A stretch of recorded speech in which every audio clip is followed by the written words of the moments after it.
Yeah, I would have liked for us to turn the ball over less, but I thought, with the exception of like a 4 or 5 possession stint when they went zone, I thought we just kind of froze a little bit, which will happen.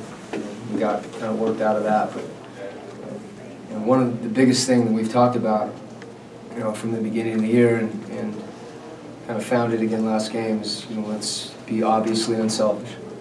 And I felt like we had that tonight. But generally, when you do that, good things will happen. And we played pretty good on top of it tonight.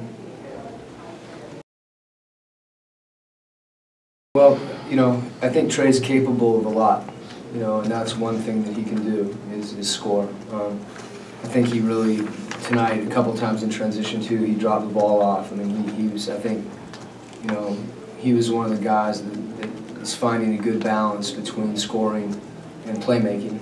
And the other thing that I thought he did, is he guarded. And when your point guard is at the point of attack, is tough-minded defensively and is willing to talk, I think that anchors your whole defense. So I did like his aggressiveness off the bench. I like his aggressiveness all the time. But when he's out there with that group, there's usually more of a need for buckets. He's not out there with Fave or Gordon during that time. I think it's kind of counterintuitive, but the more he attacks with the ball, the better a passer he is.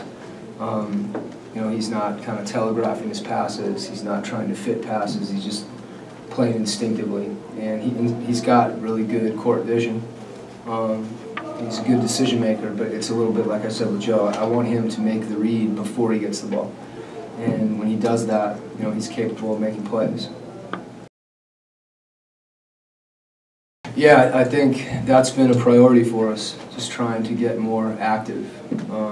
And there's a number of things that you can point to that demonstrate that, whether it be deflections. I'd like to see us get a charge or two. I think that will show even more aggressiveness in our shifts from the weak side. But we're playing more as a group, and as a result, when you trust each other more, you can be more active and more aggressive because you feel like someone's got your back. I honestly, I've told him this, and I usually don't pride myself in coaching shooting. I usually try to stay away from it, at least during the season. But he needs to not consider whether he should shoot. Like he's kind of pensively waiting to just catch it and shoot it. And Dante too. It must be like something from down under. Both of them, when they catch and shoot and they don't hesitate, I think Joe's a better shooter. And he didn't do that tonight. I don't want him to get carried away. I'll tell him I said that. He's still got to take good shots, but I thought he was confident, and and the shots he took were good shots.